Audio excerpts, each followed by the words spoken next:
नमस्कार दोस्तों। आज अपने चित्रकार अवनींद्रनाथ ठाकुर या टैगोर के बारे में पढ़ेंगे।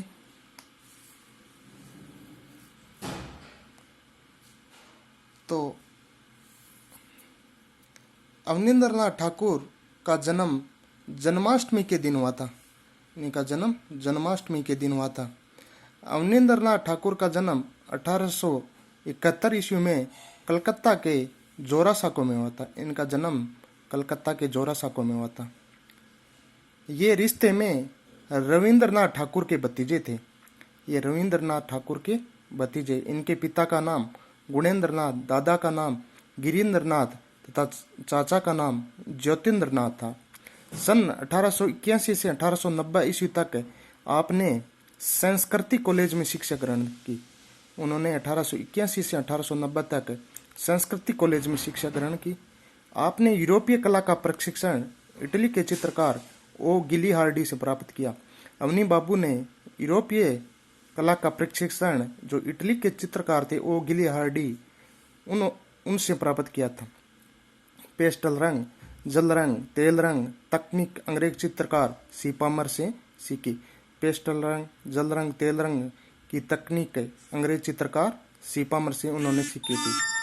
इनके राधाकृष्ण श्रृंखला के चित्र यूरोपीय एवं भारतीय शैलियों के समन्वय को प्रस्तुत करते हैं। जो इनके राधाकृष्ण श्रृंखला के चित्र हैं जो भारतीय और यूरोपीय दोनों शैलियों में बनाए हुए हैं। अवनी बाबू ने सन 1895 तक यूरोपीय तकनीकी में कार्य किया। उन्होंने 1895 तक यूरोपीय तकनीकी में कार्य किया था। अवनी बाबू ने रविंद्रनाथ की काव्य कृति चित्रांगद व विद्यापति और चंडीदास के गीतों तथा भारतीय पुराकथाओं को चित्रित किया था। उन्होंने रविंद्रनाथ की जो काव्य कृति है उनको भी चित्रित किया था। ईवी हेवेल ने आपको 1898 में government school of arts Kolkata का वाइस प्रिंसिपल नियुक्त किया था। उसके बाद आप 1905 में यहाँ पर प्राचार्य भी बने थे। इसी वक्त आपने अभिसार एवं कृष्ण लीला पर चित्र श्रृंखला तैयार की थी।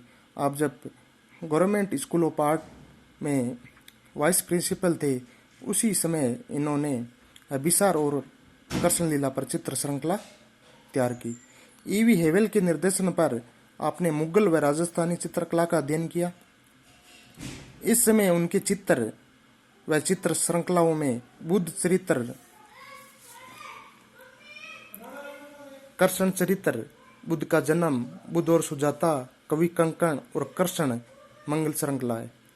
भारतीय शैली में बना इनका प्रथम चित्र शुक्ला बिसार है। भारतीय शैली में अवनी बाबू का प्रथम चित्र शुक्ला बिसार है। 1907 में अवनींद्रनाथ ने बड़े भाई श्री गगनेंद्रनाथ के साथ मिलकर Indian society of Orient art की स्थापना की थी। 1907 में इन्होंने Indian society of oriental art की स्थापना की थी। अवनींद्रनाथ ने भारतीय पौराणिक व संस्कृत साहित्य के विषय ऋतुसार, रामायण, महाभारत आदि घटनाओं को भी चित्रित किया। उन्होंने भारतीय पौराणिक काव्यों को भी चित्रित किया जिसमें ऋतुसार, रामायण, महाभारत आदि प्रमुख है। श्री राम, मायामृग व अभिसारिका आदि उनके उत्कृष्ट चित्र है। 1901-2 के लगभग अवनी बाबू ने जापानी कलाकार योकोहामा ताइकान व इशिदा से उनके कार्यशैली में निर्देशन प्राप्त किया था। 1901-2 के लगभग इन्होंने 2 जापानी चित्रकार आए थे, उनसे प्रशिक्षण प्राप्त किया था।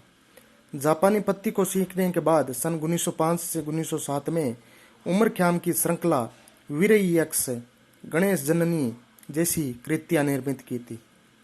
इसी प्रकार स्वदेशी विदेशी कला सामंजस्य से नवीन वासपत्ति का प्रारंभ किया। उन्होंने जो जापानी पत्ती सीखने के बाद स्वदेशी और विदेशी कला सामंजस्य से नवीन वासपत्ति का प्रारंभ किया था। इनके चित्र बिल्डिंग ऑफ ताज, ताज को देखता हुआ सांझा, सांझा के अंतिम दिन, मुगल संयोजन, रंगों व अलंकरण को प्रस्तुत करते हैं। सन 1905 में बंगाल विभाजन के समय भारत माता शीर्षक से चित्र बनाया था। जब 1905 में बंगाल विभाजन हुआ था उस समय भारत माता नाम से चित्र बनाया था। यह इनका नई बंगाल शैली का प्रथम प्रतिनिधि चित्र है। यह अवनी बाबू का नई बंगाल शैली का प्रथम चित्र है। इनके द्वारा राक्षसवध, कजरी, सूर्य पूजा चित्र भी प्रसिद्ध है।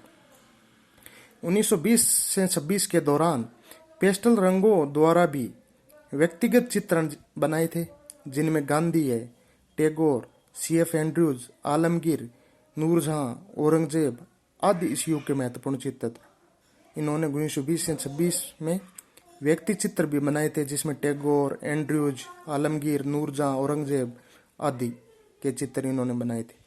लैला मजनू, कवि कनकन चंडी, कृष्ण मंगल श्रृंखला भी इनके बाद के वर्षों में प्रसिद्ध चित्र है।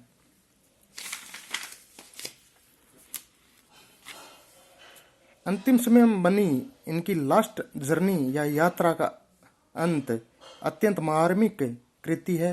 सन 1941 में रविंद्रनाथ के महाप्रयाण का चित्र बनाने के बाद तुलिका को त्याग दिया था।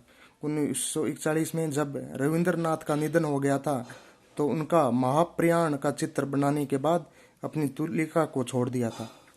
आपकी शिल्पायन, भारतीय शिल्प व भारतीय षडांग आदि पुस्तकें प्रसिद्ध है। इनकी शिल्पायन, भारतीय शिल्प और भारतीय षडांग भी प्रसिद्ध पुस्तकें हैं। भारतीय राजनीतिक में समन्वय का जो कार्य गांधी जी ने किया था, वही कला में अवनी बाबू ने किया। जो राजनीतिक में गांधी जी ने कार्य किया था, वही कला में अवनींद्रनाथ ठाकुर ने किया था। राष्ट्रीय कला आंदोलन बंगाल से प्रारंभ हुआ। जो राष्ट्रीय कला आंदोलन है, जो बंगाल से प्रारंभ हुआ था, जो कला इतिहास में बंगाल स्कूल या बंगाल शैली के नाम से जाना जाता है। बंगाल स्कूल के जन्मदाता या बंगाल शैली के जन्मदाता अवनींद्रनाथ ठाकुर थे। वस्तुतः बंगाल स्कूल 1895 ईस्वी से 1920 के मध्य पनपी कला है। बंगाल स्कूल के प्रेरणा स्रोत अजंता, मुगल व राजस्थानी चित्र थे। बंगाल स्कूल या बंगाल शैली के प्रेरणा स्रोत अजंता, मुगल व राजस्थानी चित्र थे। मद्रास में प्रथम कला विद्यालय 1850 में स्थापित हुआ था, लेकिन कलाकारों का पहला समुदाय कोलकाता में बना था। वो कलकत्ता में बना था। अवनी बाबू के प्रमुख शिष्य नंदलाल बोस, असित कुमार हल्दर, के वेंकटप्पा, शैलेंद्रनाथ डे, शारदा चरण उकील प्रमुख थे। रंगों का सीमित प्रयोग बंगाल शैली की विशेषता है। रंगों का सीमित प्रयोग है जो बंगाल शैली की विशेषता थी। 5 दिसंबर 1951 में अवनी बाबू का निधन हो गया था। 5 दिसंबर 1951 में बंगाल शैली के जन्मदाता अवनींद्रनाथ ठाकुर या टैगोर का निधन हो गया था। धन्यवाद।